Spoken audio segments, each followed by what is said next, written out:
Hello, this is Luke Wakeham, and welcome back to The Escape Attempt. I think I may have finally nailed down the format for this podcast.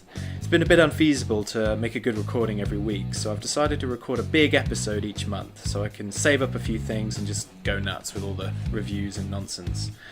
With that in mind, each show will have a main review of something that all the guests can talk about, followed by some smaller ones that each person can do that are almost like recommendations for each other. So this week I'm joined by Jessica Gallagher. Our main review is on Doctor Strange, which is then followed up by all the other bits and pieces that we've been binging on. And basically, because it's Jess, that's mainly books. So I hope you enjoy it, and thanks for listening. Hello Jess, welcome back to The Escape Attempt. How are we doing? You. I'm good, how are you? I'm good. I'm alright, not too bad. Good. Oh, so how have you been? It's been a while since you've been on the show. I know. A long time. Yeah, it's mainly just been a boys' club, hasn't it, for the past couple ones? I've been quite offended. Oh, okay. No, I haven't. Is that causing you offence? It is, yeah. Right. I'm really upset with all of you. I'm never talking to you three again. So I talked a little bit to you earlier about how we're going to format this now. Yes. So we're going to start off with a review, Mm-hmm. and then we're going to move on to just what we've been doing, what we've been listening to, reading, watching, all that sort of stuff. Perfect. So yeah, we'll get to that after our review of Doctor Strange. Ooh. Right, we Strange saw it. noise. We saw it the couple days ago. Yeah. We went IMAX. We went full IMAX 3D, and straight from the off, you are not a fan of 3D because you have to wear a second pair of glasses. Is that true? Yes, but I've also got stigmatism in What my is eye. astigmatism? I'm never entirely sure what that is. Basically, my pupil is elliptical. Okay. Basically, it's the wrong shape. It's changing into the wrong shape. Do you mean it's going to like ping out of your eyeball? No, it won't ping out of my eyeball. I'll end up with a cat eye. Cat eye? One cat eye. Oh, okay. I won't really. Well, as long as it doesn't look like a goat's eye, because they freak me out. I won't. Well, they look like... They're rectangles, aren't they? Okay, It's I'll like warn you if I having think... a Tetris piece as a pupil. I'll warn you if I think that's going to happen. Okay. I'll invest in some contact lenses. Because whenever someone said stigmatism to me, I always thought it is like a thing that is just developing in your eye. Yeah, so I never used to have one. You know, like those And- pictures of like the flu virus. You know, that spiky Oh, little yeah, ball. yeah. I always think And it's it like just- that No. in an eyeball. It's not like an eyeball flea or something. Well, that's what I thought. Or like a burr. You know, No. those things that get Oh, attached to yeah, cats. cats. Yeah, those little things. Yeah, no, it's not that. I never used to have it, and then I went for an eye test last year, and they told me I had astigmatism. And I need to go for another eye test, because I have noticed that seeing 3D is starting to get harder. Mm. My sister can't see 3D at all. She's got astigmatism in both eyes. Oh. Okay, well, at least they balance each other out. Yeah. She doesn't know Um, what she's missing. So, all right, straight from the off, the 3D of Yeah. Doctor Strange. Yeah. Because this film is very visual. Yeah. It's been sold on that a bit as well, because Doctor Strange as a comic book, if you've ever looked at any of the comic books, they're very sort of 60s, trippy, psychedelic sort of Right. stuff. And so this film, I think, delves, it uses that to kind of differentiate itself from the other Marvel movies. Yeah. So what did you think of the 3D-ness? It was what I liked, my mum described it perfectly, I think, Okay. is that it's like a cross between The Matrix and Inception. Yeah. And you really get that with, because she didn't see it in 3D, but having seen it in 3D, that I think is definitely an accurate description. I think you're right, actually. Yeah, I'd agree with that. It was good. I'm probably I had trouble with the 3D this time, so Yeah. I'm probably not the best person to be asking about. How was the 3D for you, Luke? Well, I'll I ask mean, you. it's weird because whenever I watch a 3D film, I immediately I do start off by going, "Ooh, look, lots of different layers." But then, usually about a third of the way through the film, maybe even a quarter of the way through the film, I forget. Yeah. I forget that I'm watching a 3D Yeah, film. so do I. And I saw Star Trek Beyond recently in 3D, and another annoying thing about 3D is it does make everything like 30% darker. It might not be 30%, but you know what I mean. Everything seems a little bit darker because of the lenses in the glasses. Oh, right. The Are sunglasses sort of- yeah. element. Well, they are kind of like sunglasses, aren't they? Yeah. So, but in terms of the visuals themselves, I thought they were cool. Like The whenever, fight scene with Tilda Swinton in the start. Yeah. was great. Well, this is the thing. What happens is like whenever these magicians are fighting, they seem to go into this sort of weird dimension Yeah. where they can manipulate their surroundings. And you've got the Inception bit where you see like cities flipping on themselves. Yeah. But this also adds the thing, whenever the cities are moving, it's like they are in a kaleidoscope. Yeah, and they So, like, separate. It's like plates sliding Yeah. over each other in a circular motion Yeah. that then separates everything out. Yeah. I did think, I mean, the good thing about Inception is that they did a lot of things practically. You know the bit in the hotel room where Yes, it's so turning they round? did that all. Yeah, Well, I remember seeing that because they- they were all hooked up to little what's-its. What's it? The crisps? I'm like pointing at my midsection, hoping you'll guess what I'm talking about. I don't know, you're kind The of flapping. with the bungee things. I saw how they filmed it. Oh, what? Inception or Inception. this? Oh, okay, yeah. and Well, they had the bungee rope thing. well, yeah, but I mean, yeah, that's what I mean. They were doing things practically, but Yeah. in this, whenever they kind of flipped perspective, Yeah. you could tell they were very CGI. Yeah, it Like was. they suddenly went super CGI, Yeah, which did sort of lessen the impact a little bit. yeah, But then, you know, there was a cool bit when, you know, Doctor Strange is being shown his powers. Well, not being shown the possibility of what is out there, you know, by the bold Tilda Swinton. yes. And he starts like flying through all these weird dimensions and that things made me start feel going. really sick. So yeah, that I liked that. I mean, it was a bit visually messy. I don't think it helped seeing it in wonky 3D. Wonkaloid. 3D through one eye. I mean, I thought it did look cool, and you know that is definitely a selling point of the film. Yeah. But underneath all of that, I think what you've got really is quite a bog standard origin sort of superhero story. Yeah, I really struggled with the actual story. I didn't think there was very much to it. Well, it's the problem is I think there's not much to any of the characters.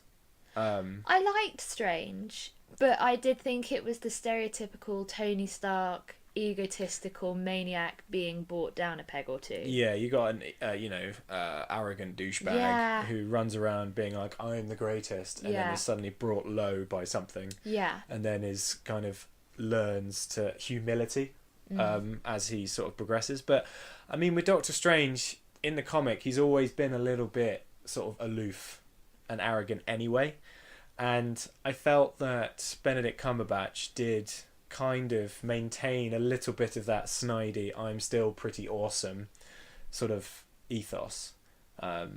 You know, because like near the end, it's what's he learned? Oh, yeah. Like he's not suddenly begun, oh, I must respect everything. No, definitely not. But I kind of also... I don't know how I feel about Benedict Cumberbatch as Doctor Strange. What do you think of his accent? I didn't think it was too bad. I've definitely heard worse. Definitely heard worse. You know what? I mean, straight from the beginning, because he's a surgeon, it just made me think of House.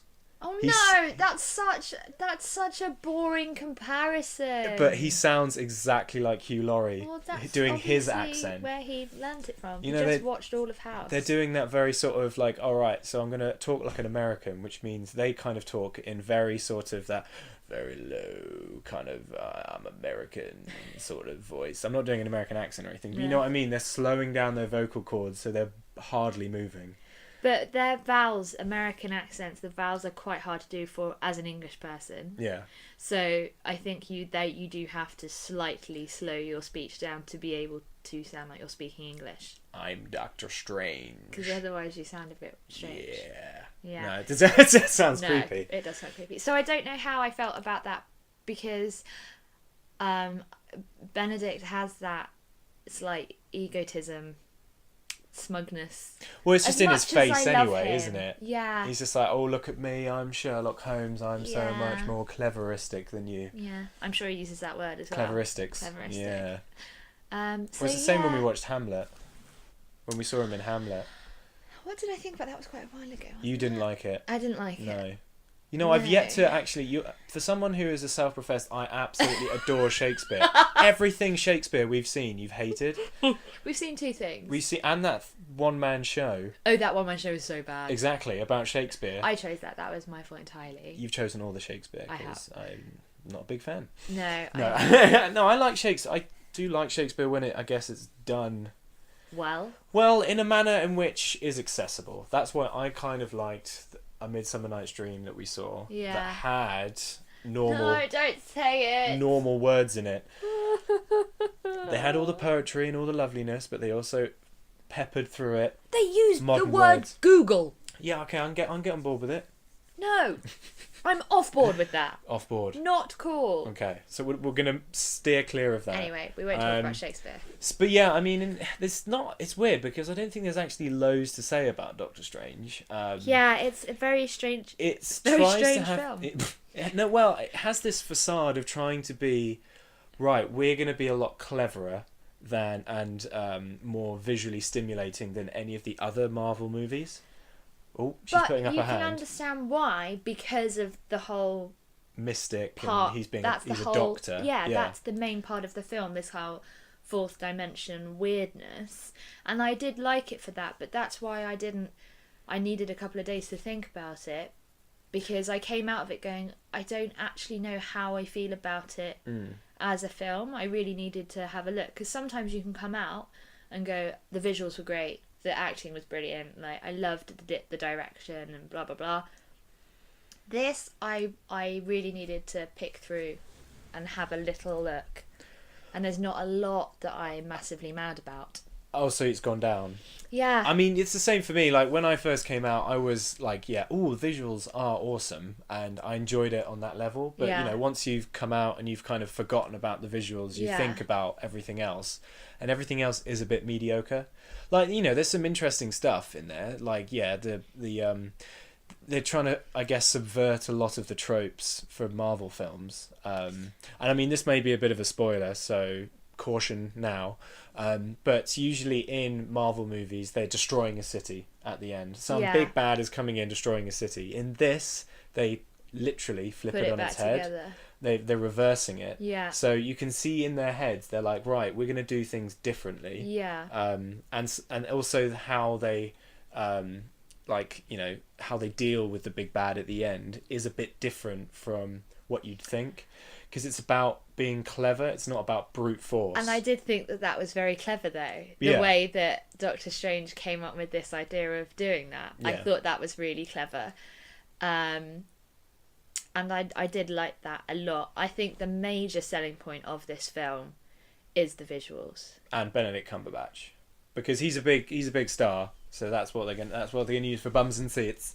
Obviously. But I mean, in terms of the wider Marvel universe, there's only one or two ties to it. Why are you putting up your hand? Plot twist, the little bit at the end. Well, don't spoil it. I'm not spoiling it, I'm just saying plot twist. What plot twist? No, I'm confused. You know what I'm talking about because you just told me not to talk about it. Oh my god, we're in Doctor Strange reality right now. Everything's flipping on its head. I'm not sure what is happening. But no, I think I know what you mean. But yeah, they're like, I mean, it's very loosely based. It's not trying to be like Civil War, where you have to have watched all the other films to get who is going on with what and why people are annoyed at each other. Yeah. This one does stand alone. It's like Ant-Man in that way. Oh, I love that film. That is quite a good film. I watched it quite recently. I was pleasantly surprised. Well, see, that I think is doing the same thing. That was like, rather than we're going to go big and massive and bad, we're going to go tiny. Yeah. So literally. it's exactly. We're going to show you all like the minutiae of having an action scene on a child's, you know, play set. That was such a good theme. So it seems like Marvel have now its like core movies where it does the big bombast, and then it has its little. Well, not little. These are still big movies, but but the smaller scale, the splintering off movies that are a bit more about testing new ideas. Yeah. I think this is what this was doing with visuals, but everything else is so like mediocre. Normal.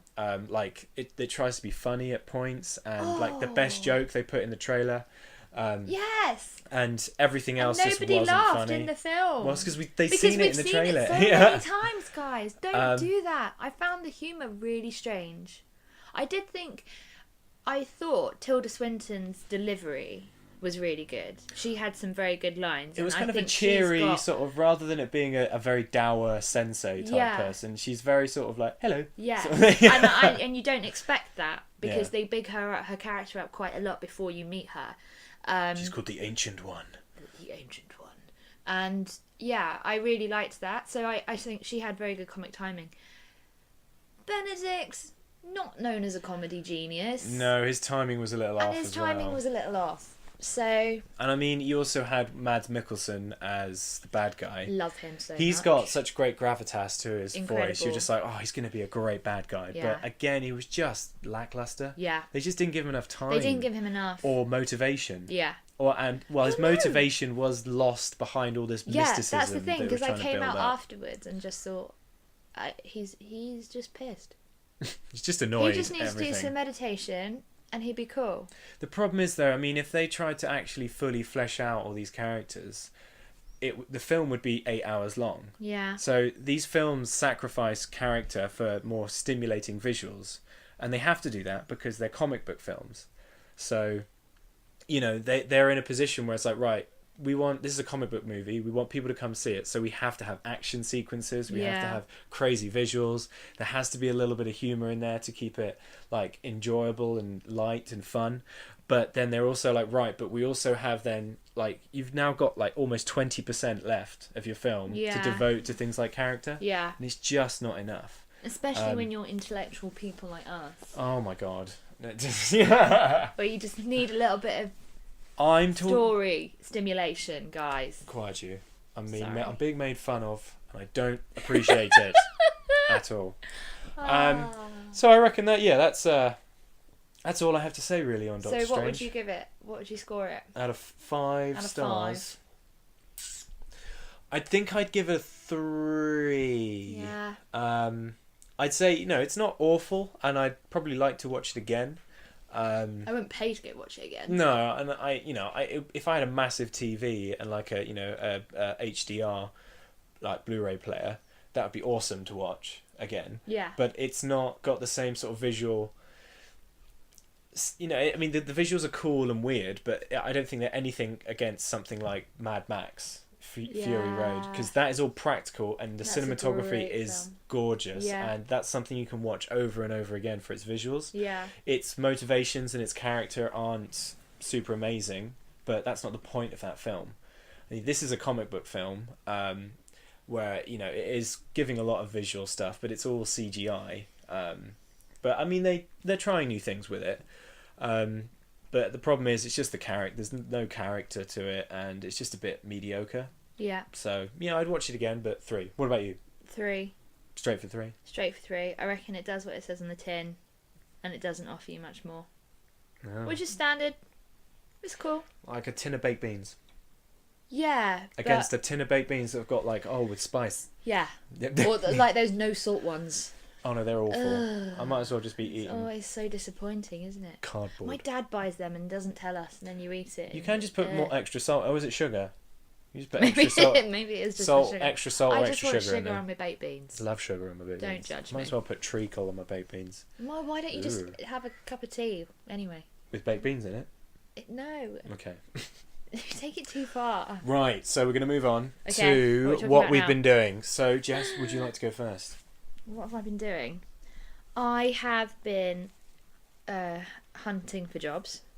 Well, no, I mean, what have you been doing to escape? That's the point of this, the escape attempt. It's not like, what have you actually been doing? I can't escape my reality right now. What have you been doing to escape Reading, the doldrums? obviously. I'm This is what I opening do, my book. There you go. guys. What have you been reading? That you're willing to talk about? I've read quite a lot in the past couple of weeks. Surprise, surprise. I've read Brave New World. Yeah?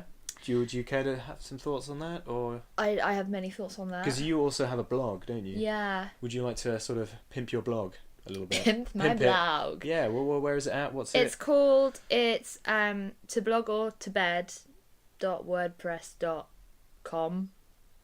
That's you sound very sure of that. I shouldn't really be advertising it if I don't know the How does address. one search? Do you just search for your name? Just search to blog or to bed WordPress in Google and I'll come You'll up. find it. You'll see my face. And what have you got going on there? So it's my ramblings on everything from being ginger to being the trials and tribulations of being ginger, of having gingivitis. yeah, all the way to being jealous of your siblings, and then there's a page on there for book reviews. Okay.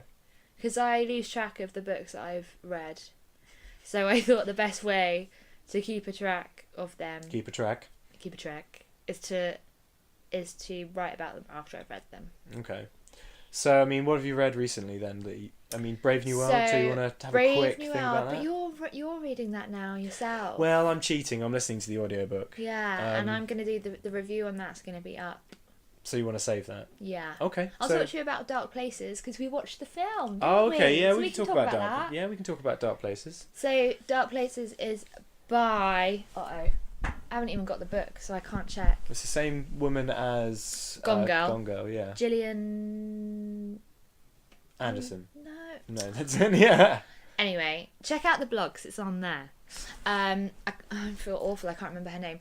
Basically, Dark Places is about a young girl called Libby Day, whose family was murdered when she was 7 years old. Mm-hmm. So she was at home one night with her mum and her two older sisters, and somebody murdered all of them, and Libby escaped. And her testimony put her brother Ben in prison for the murders. So this isn't a spoiler. This is all on the blurb. Well, it kind of lays that out at the very beginning, isn't it? Then basically we catch up with Libby 25 years later. And she's approached by a club called the Kill Club, and they're really interested in notorious murders. They really needed to change their name to think about something else. But I they know. should have been called the Investigation Squad or That's the so nerdy. Suicide Sally's. I was going to say Squad, but that's also a film, isn't it? Yeah. Kill Suicide Club. Sally's. I think Kill Club's good. No, Kill Club's awesome. So they approach Libby and kind of ask her for more information about what happened that night, because they're adamant that her brother is innocent.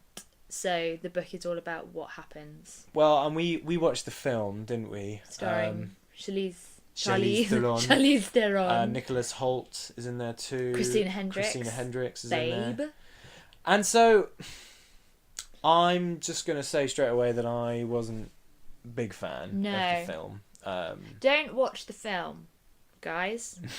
Don't watch the film. Please read the book. I know it takes more energy and a bit more time, but the film was just weird in the way it didn't. I mean, is the book written from the perspective of Libby Day? Yes. First person? It's all first person with flashback scenes to the day of the night of the murders, told from the point of view of her mum and her brother. And you get parts of that in the film. You follow her mum and her brother around on the night. But it just lacked any atmosphere whatsoever. There is more drama going on in my fish tank than there was in that film. I mean, what they would... It's weird because they kind of completely dismissed Libby Day's character. Yes. Like, you know... I think they tried to go for some shortcuts by just making her look being really pissed off all the time, and she just came over as a sort of douchey person. Yeah. And I imagine in the book that, you know, she has justification for that. Definitely. Whereas in the film you didn't see it at all. Yeah. And then basically I think the film then completely centered around the mystery of everything. Yeah. But it dulled it out in such a way that at no point were you ever like... You never had a There was no moment. suspense. There was nothing. There was no mystery. There was no... It just fell flat. Yeah, it was completely flat. So, which was really... it was a major shame because I think that film came out 2015, so it came out after Gone Girl. And Dark Places was actually the second book that she had written. Yeah. Gone Girl was the latest. Yeah. And it's obviously got a massive following, and the book is incredible as well. I've read all of her stuff. Yeah. And what I love about her is she has very strong female characters. And well, this is the weird thing. In this film, it didn't make it seem like that at all. It didn't have that at all. It was like, rather than a strong female character, you just had a pissed off female character. Yeah. Which just isn't enjoyable to watch. You know, not enjoyable to be. No, yeah, not at all. No, it wasn't. The film definitely wasn't as fun. But I have, read it and written a review, so that's all up on the blog. And then after that, I read Brave New World. Okay. Which you're reading. Well, listening to. And the review for that's going to be up on Okay. the blog, so I can talk about what I'm reading now or just finished. No, it's cool. I've just done loads of books. Yeah, my turn. Oh, okay. Yeah. So, Luke, what have you been doing? No, okay. Well, what else did you want to talk? I feel bad now for interjecting you like should. that. You've just got more books. More books. I've gone through about 3 in the past 2 weeks. Okay, well, we'll bring it back to you in a second. Me. With another book after I get a chance to look at my list of things. Okay, go on. Yes, because he does actually have a list. An actual here. list of things. American football. So yeah, American football. American football are a band that released an album, I think, in 1999. I was going to say, because you don't even like football. It was just called American Football. Who was it by? American Football. That's it. That's it. And this is really weird as well. It's like that's the name of the band and that's the name of the album, you know. And we wonder why America's in the state it's in. And it's I listened to that a little bit because they've just released a new album which is called American Football. 2. No, just American Football. So they haven't released another album since 1999? No, they haven't. And they've released another one... That's just called the same with thing. With exactly the same... Basically, the only way to look at it... And the cover art looks very similar to the old one as well. But it just, it's American Football, brackets, LP2. Like I'm glad they classified that. But what this band and this music and this album is, it's quite a nice sort of chilled out, sort of sparse indie music. Their singer, who I think is called Owens, who's been a bit of a singer-songwriter dude. He's released loads of albums since 1999. Oh, okay. But he's teamed up with his old band, I guess, again. Right. To, release another album under the name American Football. Okay. But I think I quite like it. It's a bit sad. It's got a lot of melancholy behind it. But it's very nice and chilled, and it's not overwhelmingly sad. It's not like Joy Division or anything where you're like, oh. Can we listen to it later? We can listen to it a bit later, yeah. Okay. But I've been really enjoying it, just because it's really nice, and the Owen's voice is really lovely, and I like it when the treble is quite nice and high. Yeah. And there's some nice complex rhythms in there too, and I've just been really enjoying listening to that. that. Yeah, it's been nice. It's not something that's super intrusive. You're not going to be singing along to any of the choruses, but it's just a nice, pleasant listen in the background. Could I listen to that while I'm reading? Any good reading music? You see, I can't listen to anything that's got lyrics when I'm reading, because I'll start processing the words of the lyrics and then not concentrating on the page. Because I usually listen to Ludovico Einaudi. Oh yeah, well he's definitely hardcore reading music. Pianist. But you have really good playlists for like everything. Well, including my chip-tuned one for gaming. Incredible playlist. Like you'll be falling asleep and Luke's like, I have a sleep playlist. Well, no, to be honest, it's mainly Spotify. Spotify is bigging me up here.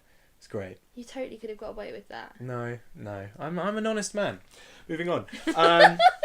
So I've also been doing a bit of watching as well, a bit of binge watching. What have you been watching? I've watched The Expanse on Netflix. This is a sci-fi 10-part Netflix original. Well, I don't think it's Netflix original, actually. I think it was originally on the Sci-Fi Channel.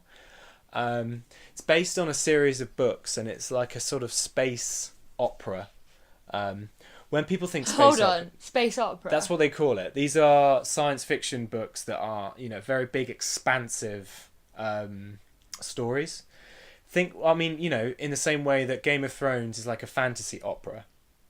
But that's just not what it's called. That just screws your brain up, because all I'm seeing now is an astronaut. So there's no singing. There's no singing. Good, because there's no sound in space. I think because the idea of a space opera is it's so massive, and what do you associate opera with being massive, bombastic, sort of big, don't you? What about the ocean? What do you mean? You could call it Space Ocean. Doesn't make any sense. Be quiet. Oh yeah, because space opera makes loads of sense. Well, I think it's going on the idea that Space T-Rex. Okay, well let's move away from the name. Basically, The Expanse, I've really enjoyed it, actually. You're following the odd couple of characters around this universe where humanity has populated the solar system. Cool. So you've got Earth, and then they've colonized Mars, and then Mars has splintered away from Earth. So the Earth is run by the UN, but then Mars decided it wanted to secede from Earth and become its own planet and its own thing, essentially. Like the UK. What with Brexit and everything, Yeah. and what potentially will be America as well. Yeah. What with Trump? No, they're not going to be with us. They can stay on Earth. Yeah. We're going off on our own. And then you've got these two sort of big powers, almost like the US and Russia, essentially butting heads, and it's like a Cold War. Okay. But then you also have this third faction called Belters that live in the asteroid belt, and they farm the asteroids there, for ice and water and minerals and stuff. But they're kind of like the lower working class of the of the entire solar system. Okay. And so the TV show follows a couple characters, an investigator who's investigating a missing woman, trying to find out where she's gone. Was she part of a terrorist organization that it was looking to sort of sabotage a certain, the fragile alliance between Earth and Mars, or what was going on there? Right. Fighting for Belter's freedom, essentially. And you've also got another character which is a sort of number two on a big freighter ship. You stop giggling, like a number 2 officer, a second in command or something. She's giggling. Sorry. Unbelievable. I've just got a very overactive imagination. So you say words. Say number 2. And my brain makes Poo. pictures. Poo. You see Poo on a freight. Okay. Anyway, so you've got this number 2 officer, brilliant, and they basically get caught up in a militaristic action between two things, and then you've got other characters running around, and it's all centered around this big mystery about what's going on. That something, somebody, some entity, some faction is trying to start something, and these guys are all piecing all the bits of the puzzle together.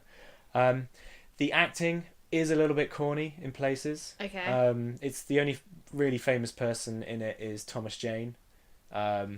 He was the Punisher. He's been in a couple films. Yeah, and you're just looking at me like that. Also, Jared Harris pops up doing the weirdest. I thought you were say Jared Leto then. Not I was Jared like, Leto, right, I'm no. on it. Doing one of the weirdest accents I've ever encountered in my entire life. But I really enjoyed it for the mystery. There's some good production values in there. There's a lot of space combat and lasers, and not lasers, but shooting and action. There's a bit of gore in there as well. Okay. So it's not one of these sort of cheesy Star Trek-y sort of things. It is quite a hardcore sort of, as I say, space opera, sci-fi sort of deal. Okay. I sounds really good. enjoyed it. I really enjoyed it. I might check that out. Do you want to talk about a book quickly? I've got 2 more things. He's got loads of things. You only let me speak about 2 books for 30 seconds. And you've got a whole. Well, you list. got to commit. No, it's fine because I can talk We're about going to talk this about with the last you. one. Oh, there were 2 more we can talk about. Yeah, so you go for it. For what? No. You riff wanted on to your you wanted to little have a list. thing. So one more book. Okay, Or? one more book. Okay.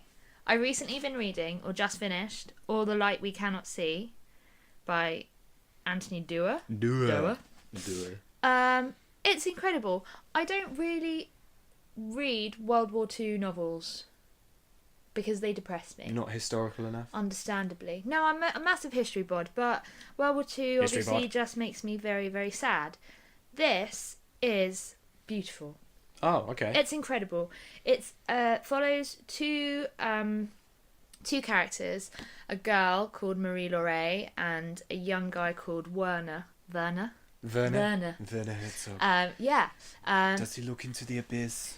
No. The abyss stares back. I can't do it, Werner No. Herzog. Marie Laure is a young French girl who is blind. Sorry? Moulin. Marie Laure. No, okay. Marie I thought you were Laure. saying Moulin. From like... Muller Rice For that- is a young No, girl. I was thinking Moulin from Indiana Jones and the Temple of Doom. Oh. Moulin. No, it's not. That's not her name. Marie That's it, Laure Marie Laure. That's quite nice. is a young girl, and she's blind, and she lives with her father in Paris. Okay. And Werner is a young boy an orphan in Germany. So the book starts in just at the start of the war, and you follow their story. And basically, there is a legend behind this stone that is held in the museum that Marie Laure's father works in. Okay. He's a locksmith, and he creates these really intricate town kind of maps he recreates the town for her so she can feel her way around the model. Like Lego World. Like Lego, yes, exactly like Lego. Nicer than Lego. And find her way around when she's out by herself. Okay. And he is in charge of the keys at the gallery. Anyway, there's this blue stone that is worth millions of pounds, and there's a curse and all this stuff around it. And at the start of the war, it is shipped out with Marie-Laurent and her father. And it's all about what happens. So is it a kind of a supernatural mystery, or No, is it a it's thriller? It's Is it a drama? it's a thriller. Thrillish? Thrillish? It's thrilling. It's thrilling. It's thrilling? It was brilling. Oh, And the slidey toads did. Anyway, all that Alice my favourite Wonderland poem. stuff. I That's love my that. favourite word. The Jabberwock. Yeah, it's Jabberwocky. great. But it's a beautiful book, and it's the imagery in it is incredible. Obviously, Very there's a lot of descriptive. depth. Yeah, because is the main protagonist blind? yeah, And then, but So is it's it written in very- the first person? No, or no, third no. person. Okay. third person. And I was going to say, it's like, I see it's re- nothing. I End hear things. chapter. Yeah. It's really descriptive and it's beautiful. The story, the actual story itself, is very, very slow. Mm. I mean, it's quite a chunky book. It's very slow, but you don't feel like you're in a rush to get to the end. You're just really enjoying every single moment of the story. Oh, okay. So it's about it's the journey, so not the it's- destination, it's sort of thing. So exactly. you're not waiting for a twist or revelation. No, You're but just kind of basking in the language. It's incredible. It won the Pulitzer Prize for Fiction last Pulitzer. year. So that was on my list of things to read, and now I can tick it off. The Times said it was sublime. I don't like it when, I mean, sublime. They could say sublime failure. Like, it's the fact they just take a word True. quote out of it. Well, Financial Times said it was a masterpiece. Of splat, of poo. poo, of number twos. Yeah, of number twos on a freight. Masterpiece of number twos. But go check it out if you don't mind reading that kind of stuff. All the Light We Cannot See by Anthony So Doerr. if you like your descriptions. Yeah, if you've got a bit of time, if you're going Yeah. on holiday, it's perfect because there's Okay. no rush and you can just really enjoy it. If Well, you've people got sometimes want excitement when they're on holiday.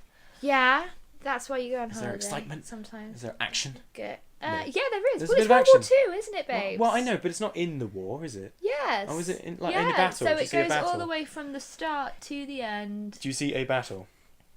You don't see a battle. Well, I don't think per you'd see. se. You'd read about a battle? No. Yeah. Well, Werner, the little German boy in the book, In German. he is a whiz with radios, and he ends up getting recruited by the German army. A whiz bang. With Yeah. no, you're just gonna make me giggle for half an hour. and Well, you get did it to really me, annoyed so about it. yeah.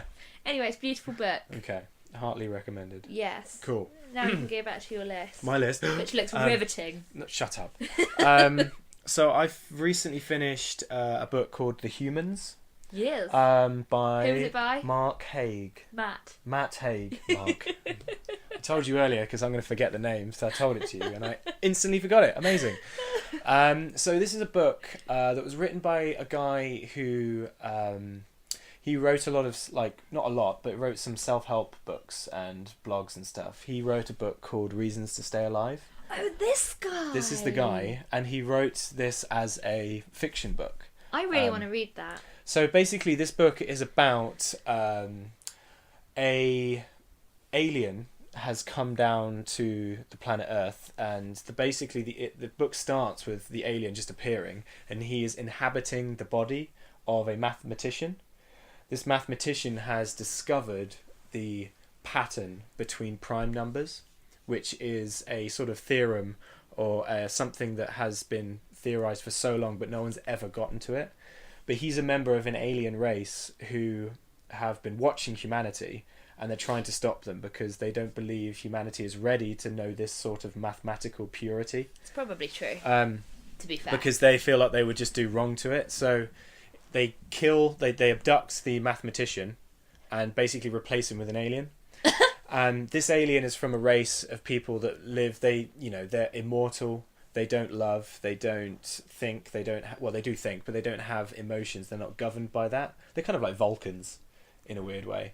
They're dictated by pure logic. Okay. And so this is about this alien who is almost like a blank slate, coming to Earth and integrating with this man's family and other people around him, and it's quite silly. Immediately he doesn't understand why he needs to wear clothing, because it seems like a foreign concept, or eat anything, and it's all about him learning how to be a human, essentially. Okay. And near the end, it becomes quite heartbreaking.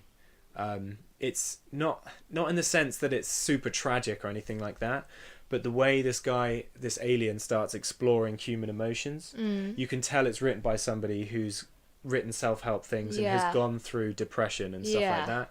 It's someone, it's all this emotion is affecting this alien in this new way, and he's processing it. And this is what I really liked about it. It's about the forming of relationships and how relationships work and the nature of depression and stuff like that. And I thought it was really great read. It's funny. Sounds really good. It's funny, it's sad, but it's also incredibly insightful to those sorts of things. Yeah. So I very much enjoyed that. Got near the end and I was very close to tears. There might have been a little squirt. I think you told me that you cried. Might have just no. I'm a man from Mandem. I might have. Man from Mandem. Mandem. I might have weeped a little bit. You do better book reviews than me, no? Do I? Yeah. Bong. Moving on. So I'm going to talk about one last thing before we're going to bring it back to the two other things that we've been doing. The last thing to talk about is Resident Evil. Oh no. See, no, because just saying that, I had my feet on the floor and that voice creeps me out. So I had to talk about a video game that I'm a big fan of, the first 4 Resident Evil games. Resident Evil games are pretty much zombie survival horror games. You're not a big fan of zombies. Why do you have to do this when I'm here? I'm not going to talk about zombies in any way. They know that I don't like zombies. So basically, I recently finished the remaster of the first Resident Evil, and I love this game because its level design is so sublime, it's unreal. It's basically, you're in a mansion, and you've got to figure out the puzzles within the mansion, and you've got to understand the map. Because there may be dangers. I'm not going to say the Z word again, okay? She's looking rather annoyed. I just don't. They creep me out. I'm not going to talk about zombies. I'm talking about the game. I know. Okay. So basically, this is a game where you're in this mansion. You're trapped inside of it, and you've got to try and figure your way out. But you've got to, at the best that you can, avoid the dangers of different rooms. I do remember you playing this. And that's the thing I love about the level design, because you'll be going around and you'll start in your head to remember, like, right, I don't want to go down that corridor because I know there's bad things, bad guys in that corridor. So you try and find another way to subvert it. Right. But then you suddenly realise that you need something in a corridor that's just off of it. And you don't get loads of guns and loads of ammo. You get hardly anything. So you're constantly thinking about conserving. Like, right, do I take a hit? Do I get attacked once so I can, push him away, and then like save my ammo for a later level? And the game just continually expands this sort of knowledge you need to have of the entire map. As the map grows, you're suddenly becoming more overwhelmed, and you only have very limited inventory space as well. So if you don't, you have to manage what you take with you between the danger areas, and it gets progressively more dangerous as it goes along, and it's just a great game. I absolutely love it, for that intricate thinking you have to do about it, and it's very tense as well, because there are times when you're close to death but you haven't saved in ages because you get a limited amount of saves, and there are nasty things everywhere. Okay, I'm gonna stop it there. Okay. No, I wasn't getting scared. I just needed to burp. Oh. You should have done that. We could have caught it on tape. That would have been amazing. It's production value. I'm a lady. A lady. So yeah, no, I absolutely love that game, and I played a bit of Resident Evil 2, which is very old at this point. And Resident Evil 4 was kind of like the death of the series, because it became more of an action mowing down hundreds of bad guys sort of game, but still very enjoyable. But I guess I'm looking forward to the newest Resident Evil 7. Which I'm not. You're not. Which is apparently all first person and looks like it's going in a completely different direction. It's going to be, again, slow paced and scary. All right, moving on. Something nicer. Yeah, so we... What? I know what we're going to talk about now. Well, no, but do you want to quickly talk about The Crown? Okay, we'll talk about The Crown first. So another Netflix show. Great. You great. just watched the first episode. I just watched the first episode. I've watched a couple more. This is a sort of historical drama set around the coronation and, you know, the rising of power of Elizabeth II. And I really am enjoying it. I'm not usually a big fan of period dramas and stuff, but this has got very good production values. They spend a lot of money on all the costumes and all the locations and everything. And I think the acting is top notch. The cast is great. Top notch. Top notch. Top notch. Yeah. Top notch. And the cast is great. I like each episode as well, because there is a through line with each episode, but I feel like each episode is a very nice self-contained story. Okay. Like each one, they do deal with one particular issue. Yeah. You know, sometimes when you're watching Game of Thrones and you watch what is clearly a filler episode, like this is just connective tissue to get us to something else. That was like the whole of season 5.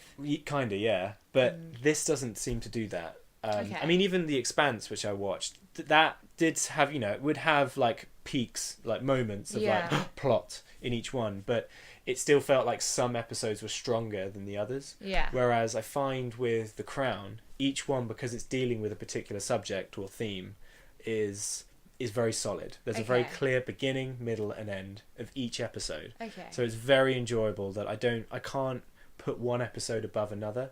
There are good moments. There are good, like, very good moments in each one, but I feel like each episode can stand alone as a very good episode, and that's why I've liked it a lot. Yeah. And to say, the cast is great.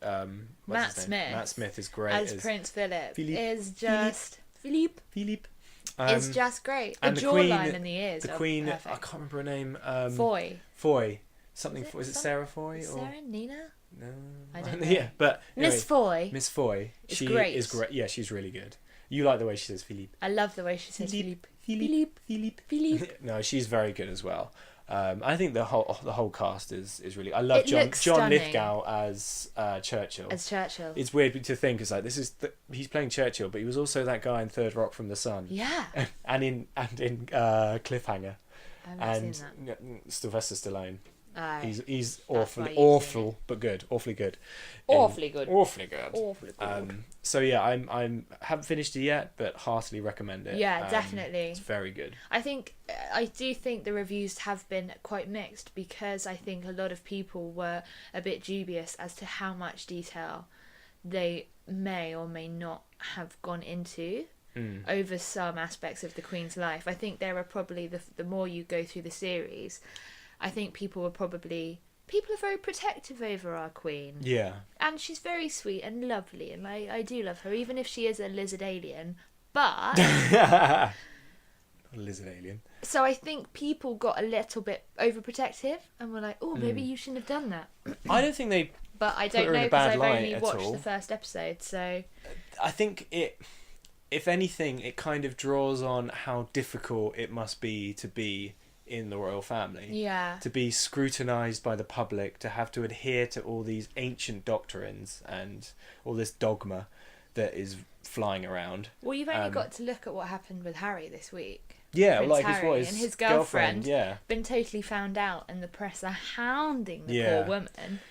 And you can understand why he's kept it quiet. Yeah. Because it's just insane. Well, this is the weird thing, because these are still humans. These are still people. The royal family. They do bad things, like, the same way everybody does. Let's not mention that Nazi suit that he dressed up in. Yeah, okay, that was highlight of Harry's. But this career. is the thing. I mean, we've all done stupid stuff. It's just that we don't have to then pay for it by having in the media. Every single person in the UK and even abroad learning about it and reading about it and judging them about it. Yeah. Our lives can be private, where theirs cannot in any way. And I see, that I'm quite sympathetic of that. I mean, in terms of the royal family, they are basically just a rich family that have a title in a weird way, and that is kind of, it's so old that it doesn't have any relevance to our, modern society. Yes, damn it. But I mean, I do like to hold on to that because I am British. The and British history is great, guys. And it, there's something, and that's, I guess, a reason why we scrutinise them so hard. Yeah. Because they almost represent our entire history. And so we need them to be presentable. We need them to be good. Because the last thing we want is Johnny Foreigner to be judging us on how awful our heads of state are. Yeah. But they're not awful. They're just people like everybody else. But we can do that to other countries. They just can't do we it can to judge us. them. Yeah. Donald Trump's a douchebag. So yeah, no, I heartily recommend it, and I've been really enjoying that. So finally, we'll bring it on to the thing that is making Jess the most excited of all time. Oh my god. What is it? David Attenborough's new show! What's it called? Planet Earth 2. Planet Earth 2? Yeah. So the planet earthing harder. Man, The Revenge of Planet Earth. I've been so looking forward to this. I can't tell you. So what is making this special? I mean, what was Planet Earth? So many things. I mean, because he's done loads. He's done things like Life, He's done Life, Africa. Life of Frozen Mammals. Yes. What can I say? Planet Earth was the start of this incredible journey of just recording things for the first time. I mean, anybody that watched Sunday's episode, the pygmy sloth swimming to find its mate and then climbing up that tree and it wasn't hers. You already had a baby. Oh god, yeah, he looked so annoyed. Yeah. It was just, and David Attenborough saying he was still seeing things that he had never seen before. It's nice to see him in this episode, which is incredible. I was so happy to see he's him in a big at the hot start. air balloon. Yeah, he looks so cheerful. Happy. Yeah. Well, no, I mean, like, this sort of start... I mean, he'd been making documentaries for years. Yeah, but of I think the course. big one was Planet Earth. It was such a draw to a whole new generation. Basically because it took 10 years to make. But what they emphasised, and what I think they've done since, is the photography. You know, the way you'd... like, when you're a kid, maybe your parents got National Geographic for the pictures. Yeah, and that was it. But no one had ever really done nature documentaries that looked this like grandiose. This. Yeah. And so that's where I think the appeal of Planet Earth comes into it, doesn't it? It's something like, right, look at this sweeping vista. Yes. You've never seen something like this. Yeah. And so, yeah, the cinematography is just out of this world. And it's all... And I think it, from Planet Earth up, all through his subsequent other series, to this one, Planet Earth 2, I think because now they've got even more, like, smaller, higher resolution cameras. Yeah. They're getting those cameras so close to the animals. It's such a more intimate view of the lives of these animals, and it was great because when he was on Graham Norton last week, when we watched it, he was saying they have these things called camera traps now. Oh shit! And I just thought, he sounds David, like my granddad. I love you! Because I've been watching so many. Obviously, I live for the David Attenborough documentaries, but because they take so long to make, they are few and far between. So I have fillers of stuff. Gordon Buchanan makes great documentaries. He's a BBC tracker. Okay. And tracker. And filmer. What's wow, the word? you did the very old school twirling the hand to signify film. What does he do? He films. Cinematographer. He's one of those. Cameraman. Cameraman. Oh my god. That's the word I was looking for. Did you not get to cameraman? I forgot it. He has a camera and he's a man. I forgot my words. You're thinking about camera person, weren't you? You're I being was. very sort of gender equal. Gender neutral. Yeah, gender neutral. Yeah. Gender equal? Gender neutral. I'm so nice like that. No, but he does amazing documentaries. But so obviously being young-ish, relatively under 30. Wow, you really had to explain that, didn't you? I know what a camera trap is, but for David Attenborough, he was just so excited because obviously it's come such a long way since he's been able to see these things, and obviously he is so invested in the documentaries that he makes, and that passion, and to see him get so excited, and just to have him back on the screen is Well, so lovely. I mean, in terms of like, yeah, I've appreciated this return. I think I'm just happier about hearing his voice. Than No, I know the you stuff. are. Yeah, let's say. Yeah. But I mean, for this particular episode, I think they've done a lot of work to, like, the music is quite excellent as well. Produced by Mr. Zimmerman. Yeah. Hans Zimmer. Yeah. Hans Booby. Hans, So, yeah, that's the photography is amazing, and Yes. yeah, I mean, because I felt Planet Earth and some of the other documentaries, they do seem quite distant, because they're using a lot of wide angle lenses, Yeah. and only for like bugs and stuff do they get quite Yeah. close, but for things like wolves and other sort of animals like that, fast track animals Yeah. like lions and stuff, Yeah. you'd see like aerial shots Yeah. of them running around. Whereas these ones, they seem to get the cameras So so close. close. It might be they've got incredible zoom lenses that can Yeah. bring them in, but like some of the That stuff with the baby iguanas and the snakes. oh god, that was nuts. See, I didn't watch that because my housemate could not watch I that. can't do snakes. Yeah. I cannot at all. I think I'm worse about them than I am about zombies. Yeah.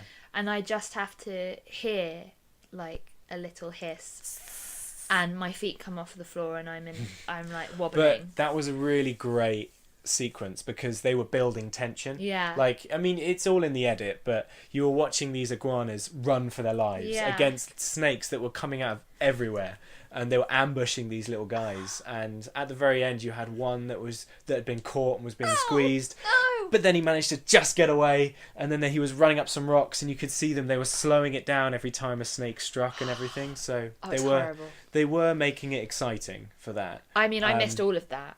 I liked the crabs. I missed that. The crabs were fun. Crabs were great. Because they did some time lapse stuff of all the crabs moving, and then they had this shot of the crabs coming towards the camera. Yeah. And then at one point, you saw a crab looking Yes, directly into right the in camera. it. He was just like, "Hello," and then just disappeared again. I laughed. It was awesome.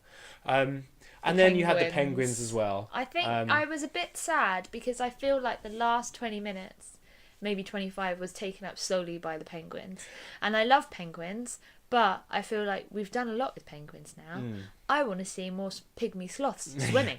Well, this is the cool thing. I mean, this one has started off by very much creating several different narratives. Like, you Yeah. had the sloth searching for the female. Yeah. Then you had the iguanas running for their lives. You had the Komodo dragons fighting over territory. That was incredible. That was cool, the fighting. Terrifying. And then you had the penguins, like the mother looking after the chicks, and then the Yeah. father having to get back through these ridiculous battered. waves. And that's why I think that these sort of documentaries are so cool, because they are creating little stories. Yeah. It's like, right, this is the story of this animal. This is what they go through on a day-to-day basis. Yeah. This is what they do. Yeah. Rather than just saying, and look at the sloth. It's standing there being a sloth and not doing anything. That was the fastest I've ever seen a sloth move. Oh, he was swimming. He was loving it. Speedy. But yeah, and I mean, that's why I think I'm very excited for the rest of these. So excited for this series. I imagine this is going to come out as a HDR Blu-ray. High definition. It's going to be super high def. I want to watch it in a cinema. IMAX. 3D IMAX. You want to get? No, you don't want 3D. I would do 3D. What about them snakies in 3D? Oh, don't. They'll be coming out everywhere. Yeah. I'd be sick. Right. So I think we're coming up to an hour now. Been on for a while, so I think we should wrap it up. Have you got anything else you want to say about Planet Earth? I love it so much. And if anybody can hook me up with David Attenborough, all I want to do is just shake his hand and give him a hug. I will die a happy person. Just want to hug him. I just want to thank him. For because what? I'm pretty sure he's made me a cleverer person. Cleverer. Yeah. You are the cleverest. I can impress Yeah. people with my knowledge about really weird things that animals do. Logistics. Cleveristics. Yeah. Okay. My cleveristics. Your cleveristics. And I owe that all to Mr. Attenborough. Cleverical. Okay. Yeah. All right. Quit cool. while you're ahead. Well, thank you very much for recording. It's been a long one. Thanks, And babes. for tolerating my list of random things. I think I got That's through okay. it in good time. You got through all of it. Did I? Yeah. Oh yeah, I did. You even cringed through Resident Evil. I mean, there might have been stuff that I wanted to talk about, but... Never. Oh god, you make me feel bad. But okay. Well, thank you for coming. Thanks for having me. And goodbye. Bye!